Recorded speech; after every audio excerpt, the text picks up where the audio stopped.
नमस्ते, आप सबका स्वागत है मेरे YouTube चैनल दैट्स सो सुमन में। तो आज छोटे भाई का सवाल है और ज़रूर मैं पूरी कोशिश करूँगी आपको सही जवाब देने की, जितना भी मुझे पता है उसके हिसाब से।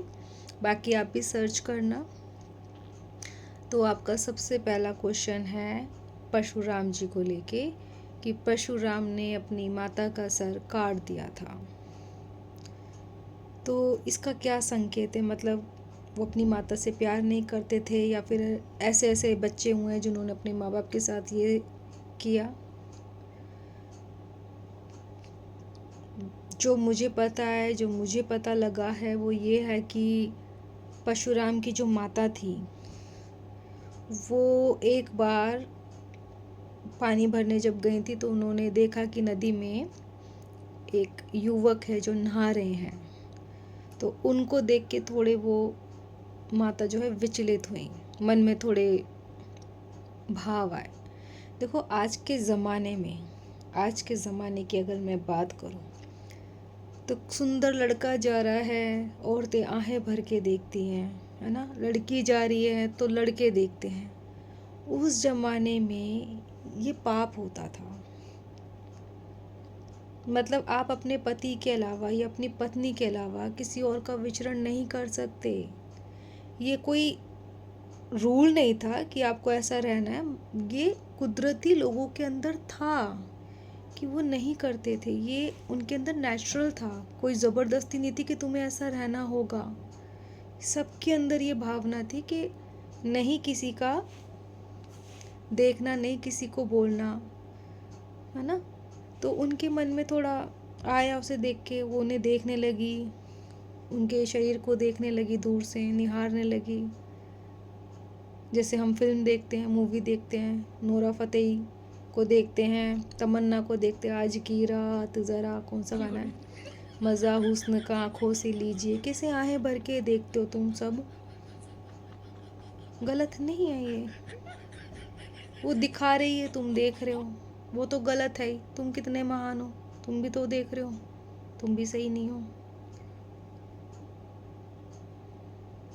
मत देखो, आंखों पे पट्टी लगाओ, टीवी बंद करो, हैं। कोई पाठ सुन लो, देख लो, हरे कृष्णा बोल लो, नहीं पर वो देखना है क्योंकि मन कर रहा है, इंद्रियां मांग रही हैं। आंखें आंखें हमारी इंद्रियां वो देखना चाहती है, तो हम देख रहे हैं।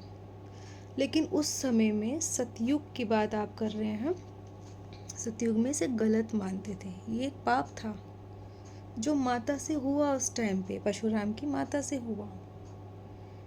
जब उनके पति को इस चीज़ का आभास हुआ तो उन्हें बहुत दुख हुआ। आज आप अपनी पत्नी के साथ बाहर जा रहे हैं, गोलगप्पे खा रहे हैं और आपकी पत्नी किसी को निहार रही है, किसी से बात कर रही है, इंटरेस्ट ले रही है, क्या बीतेगी आपके ऊपर?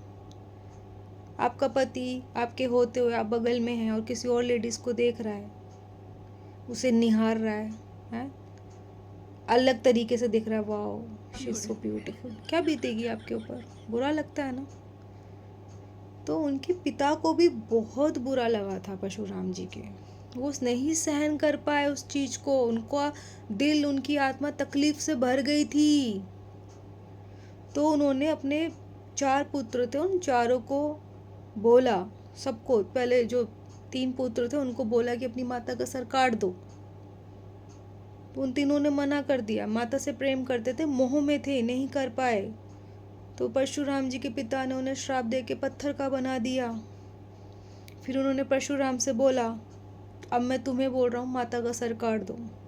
परशुराम ने अपने पिता की आज्ञा का पालन किया, माना। उन्हें बहुत तकलीफ हुई थी ये करते हुए, नहीं करना चाहते थे, माँ थी वो उनकी।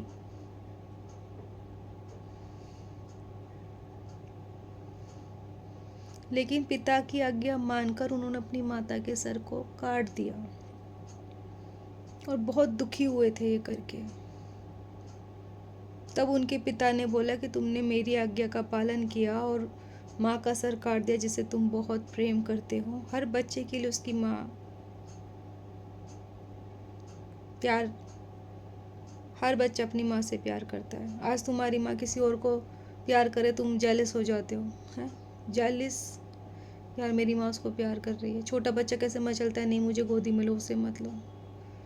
वो भी अपनी माँ से प्यार करते थे, लेकिन पिता की आज्ञा मानी उन्होंने। उस समय में जो बच्चे होते थे ना, अपने माँ बाप की आज्ञा को मानते थे। यही तो हुआ था जब पांडव द्रौपदी को लाए थे। अर्जुन ने स्वयंवर जीता था। अब कई लोग कहते हैं कि औरत को जीता, औरत को नहीं जीतते भाई, स्त्री को नहीं जीता जाता, स्वयंवर को जीता जाता है। स्वयंवर में जो जीत रहा है, उसके अलावा बहुत सारे राजा राजकुमार आए होते हैं और सब में प्रतियोगिता होती है, तो वो आपस में जीतते हैं। ये नहीं उन्होंने किसी स्त्री को जीत लिया जिससे विवाह होता ना, ये नहीं कहते कि उसे जीत के लाए। ये बहुत गलत शब्द है, बहुत अपवित्र शब्द है जो लोग यूज करते कि द्रौपदी को जीत के लाए, सीता को जीत के लाए। गलत है।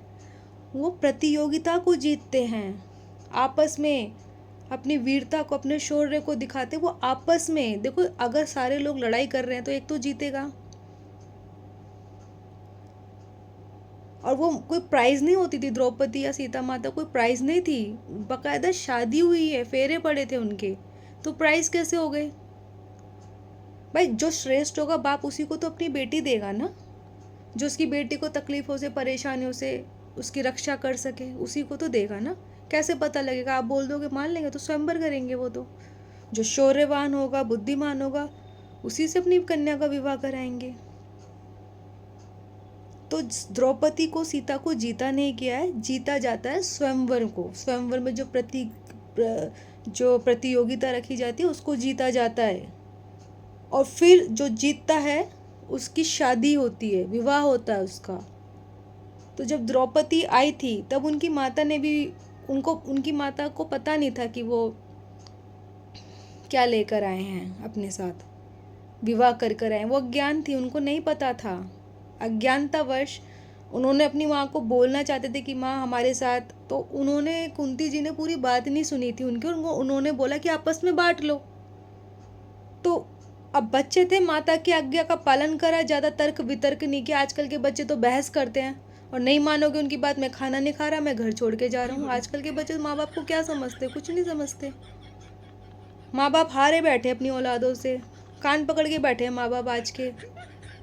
क्या करे, औलाद आजकल अपनी अपनी चलाती, अपनी मनमानी करती। माँ बाप तो बेचारे बहुत मजबूर दिखते हैं मुझे आजकल के, बहुत। सो गाइस, लाइट चली गई है एकदम से, पावर डाउन है। मैं कोई अरेंजमेंट करती हूँ, उसके बाद वीडियो कंटिन्यू करती हूँ, आप थोड़ा सा वेट कीजिए। So all done finally. तो मैं कह रही थी कि जो आजकल के बेचारे माँ बाप है, अपने बच्चों के आगे नकमस्तक है, हार माने हुए हैं, नहीं तो वो अपने बच्चों को खो देंगे। बच्चे आजकल मरने की धमकी देते हैं, क्या करें। लेकिन उस टाइम पे बच्चे ऐसे थे कि जो पापा ने बोल दिया, उनकी माता ने बोल दिया, करना है भाई। यूं करके परशुराम ने अपने पिता के कहने पे अपनी माता का सर काट दिया था। अच्छा, उसके बाद क्या हुआ था वो पता है आपको? उसके बाद उनके पिता ने उनसे बोला कि मैं बहुत खुश हूँ, तुमने मेरा कहा माना, बोलो तुम्हें क्या चाहिए, वरदान देता हूँ। तो पता उन्होंने वापस अपनी माँ को मांगा कि मेरी माँ को जीवित कर दो, मेरे भाइयों को ठीक कर दो जिन्हें पत्थर का कर दिया आपने। सब कुछ बैलेंस कर लिया था उन्होंने, फिर माँ से प्यार नहीं था। पूरी कहानी का तो पता लगाओ भाई, क्या हुआ था? परशुराम ने सर काट दिया, परशुराम ने सर काट दिया। द्रौपदी के 5 पति किन कारणों से हुए, किन रीजन? माता पिता के आज्ञाकारी पुत्र बच्चे थे, तुम्हारे जैसे नहीं थे।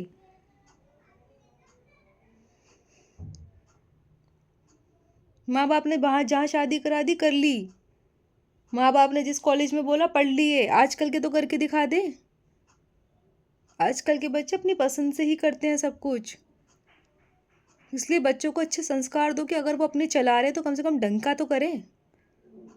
बच्चों को बहुत अच्छी बातें सिखा दो, संस्कार दे दो कि अगर वो अपनी पसंद से भी कुछ कर रहे हैं, कोई कॉलेज ले रहे हैं या कोई चीज़ खरीदारी कर रहे हैं या शादी कर रहे हैं, तो कम से कम ऐसी चीज़ चूज़ करें कि ना उसे पछतावा हो, ना आपको पछतावा हो।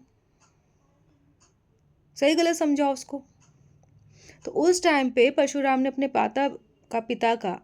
पिता का कहना माना, माता का सर काट दिया। और फिर पिता ने जब उनको वरदान दिया तो अपनी माता को पुनर्जीवित भी किया, करवाया अपने पिता से, भाइयों को भी ठीक करवाया, सब कुछ ठीक कर लिया उन्होंने, बैलेंस कर लिया था। तो ये थी परशुराम जी की कथा। आज्ञाकारी पुत्र थे वो, रिस्पेक्ट। तो हम नहीं बन सकते उनके जैसे। मैंने कई बार अपने पापा मम्मी से बहस की है, मैं अपनी बताऊं तो, लेकिन मैंने उन्हें माना भी है। सब बच्चे करते हैं, सब बच्चे करते हैं, लेकिन उस टाइम पे नहीं करते थे ऐसा। बहुत आज्ञाकारी बच्चे हुए हैं। दूसरा प्रश्न है आपका देवताओं को लेके कि देवता बलात्कारी रहे हैं। मुझे लगता है इशारा इंद्र की तरफ है, क्योंकि देवताओं में थोड़े वही ऐसे प्रवृत्ति कैसे चंचल रहे हैं, शैतान से थोड़े से नॉटी।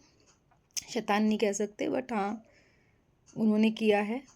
तो इंद्र जी की अगर हम बात करें तो हाँ, अहिल्या के साथ हुआ है। हिरण्यकश्यप की जो वाइफ थी उनके साथ भी उन्होंने किया था, कयाधु के साथ। तो खैर उनको उठा के ले गए थे, हरण कर किया था उनका जब प्रहलाद जी पेट में थे। अहिल्या के साथ क्या था, जब गौतम ऋषि स्नान के लिए गए थे तो क्या किया था उसका रिसर्च आप करना। उसका उन्हें दंड भी मिल चुका है। तो इंद्र ऐसा क्यों करते हैं? इंद्र देवता है और वो ऐसे कर्म कांड करते हैं, सही नहीं है। तो इसका जो सार है वो ये है कि तृप्ति नहीं है, सब कुछ होते हुए भी मन शांत नहीं है, भटक रहा है। एक भजन है, बड़ा प्यारा भजन है, मैं उस भजन को अब गाऊंगी। तो भजन है, निर्धन कहे धनवान सुखी, धनवान कहे सुख राजा को भारी, राजा कहे चक्रवर्ती सुखी, चक्रवर्ती कहे सुख इंद्र को भारी, इंद्र कहे श्री राम सुखी, श्री राम कहे सुख संतों को भारी, संत कहे संतोष से मैं सुख, बिना संतोष दुनिया दुखिहारी। इसका मतलब ये है कि सबको लगता है कि वो सुखी है, वो सुखी है, वो सुखी है। सुखी वो है जिसके पास संतोष नाम की चीज़ है। आपके पास अच्छा घर है, गाड़ी है, सुंदर पत्नी है, बच्चे हैं, सब कुछ है, लेकिन फिर भी आप अतृप्त हैं।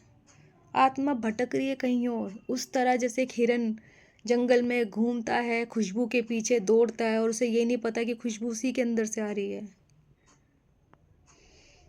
उसके पेट में होती है ना कस्तूरी, उसमें से खुशबू आती है, तो मगर वो जंगल में भटकता रहता है। लाइट आ गई। तो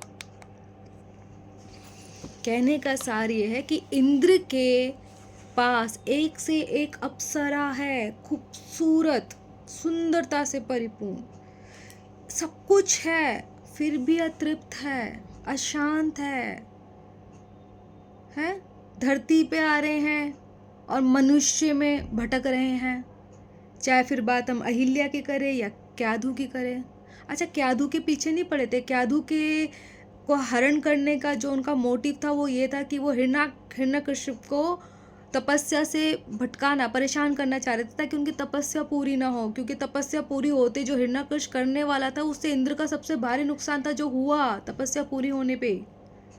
तो क्याधु को उन्होंने कामतावश हरण नहीं किया था, वो एक उनका उद्देश्य था। लेकिन अहिल्या के पीछे, हाँ, अहिल्या पे वो मोहित हुए थे, तो अहिल्या के साथ उन्होंने गलत किया था। उसका उन्हें दंड भी मिला था। और क्या दंड मिला था ये आप रिसर्च करना, सब कुछ मैं नहीं बताऊंगी। और उन्हें मृत्यु दंड इसलिए नहीं मिल सकता था क्योंकि वो अमर थे। समुद्र मंथन में जब अमृत निकला था तो इंद्र ने भी पिया था, तो वो अमर थे, तो मृत्यु तो उनकी नहीं हो सकती थी। तो उनको दंड मिला था बहुत भारी, और वो क्या दंड था उसकी रिसर्च अब आप कर लेना, ठीक है। तो कहने का सार ये है कि इंद्र भी अतृप्त है, सब कुछ होने के बाद, एक से एक अप्सरा है उसके पास, फिर भी वो इधर उधर घूम रहा है, भटक रहा है, संतोष नहीं है। और ऐसे बहुत सारे लोग हैं हमारे और तुम्हारे जैसे कि सब कुछ है हमारे पास, घर है, फैसिलिटी है, बच्चे हैं, अच्छा पति अच्छी पत्नी है, लेकिन हम भटक रहे हैं, दुखी हैं। क्यों? संतोष नहीं है। पता है दुनिया में सबसे ज़्यादा धनी इंसान कौन है? जिसके पास संतोष है। कह तो रहे हैं साधु संत, श्री राम कहे सुख संतों को भारी। संत भी सुखी नहीं है, लेकिन सच में सुखी वो है जिसके पास संतोष है। संत खुद कह रहे हैं, जो संत है ना ज्ञानी ध्यानी मानते, वो कह रहे हैं संतोषी वही सुखी है। तो भाई मैं तो हूँ, मैं संतोषी हूँ, मैं दुखी नहीं रहती, मैं हमेशा खुश रहती हूँ, मस्त रहती हूँ। मैं घड़े का पानी पी के भी खुश हूँ। मुझे नहीं चाहिए बड़ी बड़ी facilities. I am very happy, I am very down to earth. मैं खुद को बहुत लग्जरी से दूर रखने की कोशिश करती हूँ। वैसे है तो ठीक है तो ठीक है, नहीं है तो बहुत बढ़िया है। खुद को तृप्त रखती हूँ मैं। अगर है अच्छा है, नहीं है तो उससे भी अच्छा है। संतोष रखना बहुत ज़रूरी है। दूसरा आपने पूछा अश्वत्थामा के बारे में कि एक हाथी को मारा गया और पांडवों ने झूठ बोला। देखिए, पांडवों ने झूठ बोला तो धर्म के लिए झूठ बोला। उससे पहले जो कौरव कर रहे थे वो नहीं देखा आपने? पांडव हार गए। जब वो खेल रहे थे, पासे खेल रहे थे, पांडव हार गए। क्यों हार गए? क्या उन पासों को सही से ईमानदारी से खेला जा रहा था? पासे पढ़ाए हुए थे, सीखे सिखाए पासे थे वो। तो छल विद्या तो पहले कौरवों ने अपना रखी थी। कौरव भी पहले चीटिंग कर रहे थे, तो उनके साथ चीटिंग हो गई तो क्या गलत हो गया? मतलब तुम किसी के संग बुरा करो और तुम्हारे साथ बुरा ना हो, और तुम्हारे साथ बुरा हो जाए तो हाँ इसके साथ तो गलत हो गया। क्यों भाई? और फिर उसके बाद भी उनको सब्र नहीं, तो वो भरी सभा में पंचाली का निवस्त्र कर रहे थे। क्या वो सही था? और उसको, उस चीज को कितने लोगों ने वहां देखा? धृष्टराज वहीं थे, भीष्म वहीं थे, द्रोणाचार्य वहीं थे, कृपाजी वहीं थे, सभी वहीं थे, कर्ण वहीं थे, महारथ, इतने बड़े बड़े योद्धा थे, सब देख रहे थे। किसी ने एक्शन लिया कि भाई इसको भरी सभा में तुम क्यों निवस्त्र कर रहे हो? औरत थी ना, तो सजा नहीं मिलेगी? अब हाथी को मार दिया, तो हाथी को इसलिए मार दिया क्योंकि भाई द्रोणाचार्य अजय थे, उन्हें नहीं आप पराजित कर सकते थे। कौरव की साइड थे द्रोणाचार्य, उन्हें आप पराजित नहीं कर सकते थे। वो कैसे शस्त्र छोड़े? वो शस्त्र छोड़ेंगे तभी तो उनका वध किया जाएगा। जब उन्होंने शस्त्र पकड़ रखे तो कैसे उनको मारोगे आप? अर्जुन उनको मार सकते थे। अर्जुन तो खुद नहीं मारना चाहते तो बेचारे गांडी भी नहीं उठा रहे। तो श्री कृष्ण ने उनकी काउंसलिंग करी, तब जाके तो उन्होंने गांडी उठाया था। अब जब गांडी उठा लिया तो अब द्रोणाचार्य को कैसे मारे? वो तो अजय हैं। तो भाई ऐसा था, ये चीटिंग खोरों ने पहले चीटिंग की हुई है, तो उनके साथ चीटिंग करना कोई गलत नहीं था। अश्वत्थामा मारा गया, अश्वत्थामा मारा गया जब एक हाथी को मार दिया गया धर्म के लिए। हमारा एक श्लोक है, अहिंसा परम धर्मो। और वो दोहा कंप्लीट अगर आप देखेंगे तो कंप्लीट दोहे में वो यही कह रहे हैं कि धर्म के लिए अगर आप हिंसा कर रहे हैं तो वो उससे भी ज़्यादा श्रेष्ठ है। अगर आप हिंसा कर रहे हैं तो वो गलत है, लेकिन देखिए सबसे अच्छा है कि अहिंसा धर्म है। हमारे यहाँ श्लोक में बोल रहे हैं अहिंसा परम धर्मो। अहिंसा है, किसी को सताना नहीं, किसी को मारना नहीं, किसी को तकलीफ ना देना, ये धर्म है।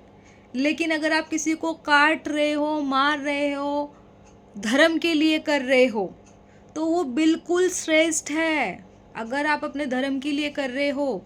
अब इस चीज़ को लोग बहुत गलत तरीके से लेते हैं। श्री कृष्ण ने कंस का वध किया तो कंस ने क्या क्या कांड कर रखे थे, कितना परेशान कर रखा था। धर्म के लिए उन्हें मारा। रावण को मारा, धर्म के लिए मारा। वहाँ हिंसा करनी पड़ी। रानी लक्ष्मीबाई ने कितनी हिंसा करी, लेकिन उससे पहले कितना गलत भी हुआ है, तब जाके हिंसा करी है। तो वो धर्म के लिए की है हिंसा, वो श्रेष्ठ है, वो वहां सही बोल रहे हैं।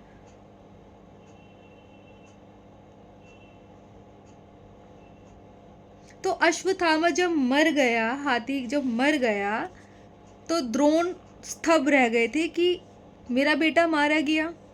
तो उनको यह था कि ये लोग झूठ बोल सकते हो, जो सच बोल सकता है वो युधिष्ठिर है। युधिष्ठिर ही है जो सच, क्योंकि युधिष्ठिर जो है न्याय करते थे, सच बोलने वाले थे, धर्म पे चलने वाले थे, वो धर्म के अवतार थे। जो यमराज जी हैं, धर्मराज, यमराज जी को धर्मराज भी बोलते हैं, वो उनका अवतार थे युधिष्ठिर। अवतार नहीं, सॉरी, अवतार तो विदुर जी थे, युधिष्ठिर उनके पुत्र थे, धर्मराज के पुत्र थे, वो अंश थे वो, तो वो सत्य बोलेंगे, धर्म की बात करेंगे। जो हुआ, द्रोणाचार्य ने उनसे पूछा कि क्या अश्वत्थामा मारा गया। अब श्री कृष्ण को पता था कि ये तो सत्य ही बोलेंगे, ये तो झूठ बोल ही नहीं सकते। तो युधिष्ठिर ने बोला हाँ अश्वत्थामा मारा गया, और जैसे उन्होंने बोला हाथी, तो नगाड़े ढोल इतनी तेज बजा दिए गए कि द्रोण नहीं सुन पाए। द्रोण को सुनाई दिया अश्वत्थामा मारे गए, मनुष्य नहीं हाथी तो वो सुन ही नहीं पाए, क्योंकि उन्होंने जो कृष्ण भगवान ने इशारा दिया बजा दो नगाड़े तेज तेज, तो ढोल नगाड़े बजा दिए। तो युधिष्ठिर ने तो सच्ची बात बोल दी कि अश्वत्थामा मारा गया, मनुष्य नहीं हाथी। तो ये द्रोण नहीं सुन पाए थे। तो वही द्रोण जी ने अपने जो है छोड़ दिया अस्त्र शस्त्र, वहीं अर्जुन ने उनका वध कर दिया। तो ये चीटिंग की है धर्म के लिए। कितनी अधर्म फैला रखा था कौरवों ने, कितना गलत। पासों का खेल ईमानदारी से तो खेला नहीं उन्होंने, पासे का खेल। सब कुछ बेचारों को, जो गांव वाँव जो भी इतना मुश्किल से बेचारों को मिला, वो सब उनसे झपट ले गया, छीन ले गया चालाकी से। चंट चालाक नहीं थे कौरव। फिर जो जैसा उसके संग वैसा होना भी चाहिए। इसमें क्या गलत किया, क्या गलत किया? कोई अगर आपके संग गलत कर रहा है तो आप ये बोले कि हाँ जी जी करते रहिए, मैं तो सहने के लिए बना हूँ और मैं जिंदगी भर सहता रहूँगा। क्यों भाई, क्यों सहेंगे? एक लिमिट है, लिमिट पूरी हो गई, अब तू सह। और यही धर्म कहता है, अगर आप गलत को सह रहे हो तो भी आप अधर्म कर रहे हो। वो कहते थे भाई मैंने तो किसी को परेशान नहीं किया, मैं क्यों परेशान होता हूँ, लोग मुझे परेशान करते, मैं दुखी रहता हूँ। तो आप एक हद तक दुखी रहो, और उसके बाद अगर आप अपनी आदत बना लो ना, तो आप अधर्म कर रहे हो, आप उसे बढ़ावा दे रहे हो कि वो कंटिन्यू रखे अपनी हिंसा आपके प्रति। आप उसे रोको और बोलो अब बस बहुत हुआ, तब आप धर्म का काम कर रहे हो। उसको भी सिखा रहे हो कि ये गलत है, तो इसमें कुछ गलत नहीं हुआ। अच्छा, बात करते करते मुझे भी थोड़ा गुस्सा आ जाता है। तो भाई मैं यही आपको समझाना चाहती हूँ कि ये थे रीज़न। इंद्रदेव जो है तृप्त नहीं है, अतृप्त है, भटक रहे हैं वो भी, तो ऐसे काम करते हैं। परशुराम जी आज्ञाकारी रहे हैं, इसलिए उन्होंने किया। माता से प्रेम था, इसलिए माता को पुनर्जीवित भी करवाया। और अश्वत्थामा को जो झूठ बोले गए महाभारत में, वो धर्म की रक्षा के लिए बोले गए हैं। हिंसा करना गलत है, हमारे ग्रंथों में बताया गया है। अहिंसा धर्म है। अगर आप किसी को सता नहीं रहे हो तो ये धर्म है। लेकिन अगर धर्म की स्थापना के लिए आप हिंसा कर रहे हैं तो वो श्रेष्ठ है। झूठ तब बोलो जब आपके संग 100 झूठ बोले गए हो। आप चीटिंग तब करते हो जब आपके संग चीटिंग की हो, लेकिन वो भी धर्म के लिए आप करो तो न्याय है। अगर आप स्वार्थ के लिए कर रहे हो, अपने हितों के लिए कर रहे हो, तो वो गलत है। तो धर्म के लिए अगर आप कर रहे हो तो बिल्कुल जायज़ है, गलत नहीं है। शस्त्र उठाना सही है। जब सामने वाला गलत होता है तो शस्त्र उठा लो शस्त्र। अगर सामने वाला गलत है उसे समझा दो, अब बहुत हुआ। So thank you so much. I hope कुछ क्लैरिफिकेशन आपको मिली होगी। Thank you. ऐसे क्वेश्चन आप पूछते रहिए, मुझे भी मज़ा आता है जब मैं आंसर करती हूँ। और कुछ पूछना हो तो प्लीज़ शेयर कीजिएगा, शायद आपकी तरह और भी लोगों को आंसर मिले और मुझे भी कुछ नया सीखने को मिले। Thank you so much. Bye, take care, अपना ध्यान रखें, फिर मिलेंगे आपसे। Bye bye.